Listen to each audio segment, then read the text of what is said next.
नमस्कार दोस्तों, आज के वीडियो में बात करेंगे पिछले कुछ दिनों से मौसम अजीब तेवर दिखा रहा है। एक तरफ हीट वेव और दूसरी तरफ आंधी बारिश का कहर। 21 मई की रात को दिल्ली में एनसीआर के लोगों ने कहा ऐसा तूफान हमने जीवन में कभी नहीं देखा। बिजली के खंभों और पेड़ों के साथ घरों के दरवाजे खिड़कियां तक उखड़ गई। सिर्फ उत्तर प्रदेश में पिछले 2 दिनों में आंधी बारिश से 60 लोगों की मौत हुई। एमपी राजस्थान में भी पेड़ और टीन शेड उखड़े। 13 मई के बाद से कई इलाकों में मौसम बदलना शुरू हुआ। सबसे पहले 13 मई से असम और मेघालय समेत पूर्वोत्तर राज्यों में तूफान और बारिश शुरू हुई। 15 से 17 मई के बीच भारत के दक्षिणी इलाकों यानी कर्नाटक, केरल और तमिलनाडु में गरज के साथ तेज बारिश का दौर शुरू हुआ।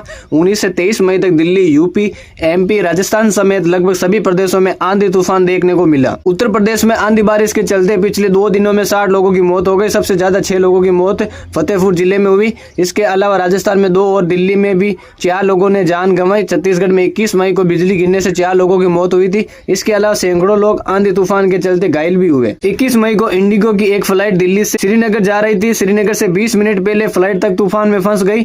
ओले और बिजली गिरने से फ्लाइट की नोज क्षतिग्रस्त हो गई। भारी टर्बुलेंस के बीच फ्लाइट की इमरजेंसी लैंडिंग करनी पड़ी। विमान में सवार सभी लोग सुरक्षित हैं। मध्य प्रदेश और राजस्थान में तेज बारिश के चलते कई जगहों पर पेड़ और साइन बोर्ड गिर गए। जल प्रभाव की स्थिति भी देखने को मिली। राजस्थान के भीलवाड़ा में घरों के ऊपर लगे सोलर सेल उखड़ गए और दिल्ली से बारिश के चलते कई फ्लाइट्स कैंसिल कर दी। 23 मई को भारतीय मौसम विभाग यानी IMD ने देश भर में आंधी बारिश और हीट वेव का अलर्ट एक साथ जारी किया।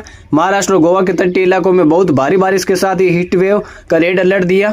छत्तीसगढ़, पश्चिम बंगाल, गुजरात, कर्नाटक जैसे राज्यों में भारी बारिश के साथ हीट वेव का येलो अलर्ट। इसके अलावा हिमाचल प्रदेश में ओले गिरने की चेतावनी जारी की गई। IMD के मौसम विज्ञान डॉक्टर नेश कुमार ने कहते हैं सेंट्रल एशिया और हिमालय से आने वाली ठंडी हवाएं उत्तरी पश्चिमी और मध्य भारत में बादल बारिश और आंधी तूफान लाती हैं। ये हवाएं इन दिनों अपनी गति से तेज चल रही हैं। देश में इस वक्त हीट वेव वाला सिस्टम भी एक्टिव है। ऐसे में जब ये दोनों हवाएं टकराती हैं तो मौसम अचानक से बदल जाता है। इसलिए देश के एक बड़े हिस्से में दिन में हीट वेव और रात में आंधी तूफान देखने को मिल रहा है। इसके अलावा अरब सागर में मई के दरियामान से कई दबाव वाले इलाके यानी लो प्रेशर सिस्टम बन रहे हैं जो केरल, तमिलनाडु और कर्नाटक जैसे राज्यों में भारी बारिश की वजह बन रही है। इस साल 25 मई से 2 जून तक नौतपा रहेगा।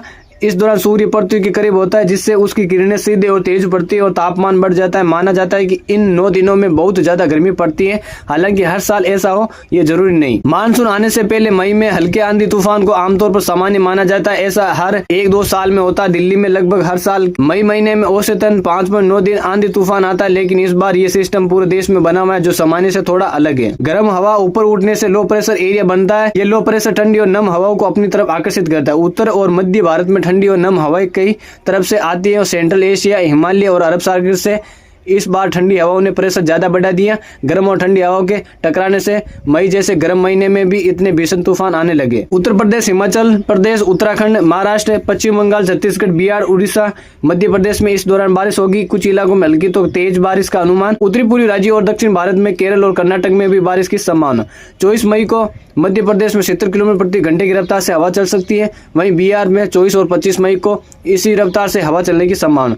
2 दिनों में उत्तरी पश्चिमी भारत जैसे उत्तर प्रदेश, उत्तराखंड, हिमाचल प्रदेश, हरियाणा, पंजाब और राजस्थान के कुछ इलाकों में अधिकतम तापमान 2 डिग्री तक बढ़ सकता है। उसके बाद अगले 5 दिन तापमान में कोई बदलाव नहीं होगा। वहीं देश के बाकी हिस्सों में अगले 1 हफ्ते अधिकतम तापमान में कोई बदलाव नहीं होने का अनुमान। दोस्तों, जानकारी अच्छी लगी तो वीडियो को लाइक और कमेंट करना, चैनल को सब्सक्राइब करना। धन्यवाद। जय हिंद, जय भारत।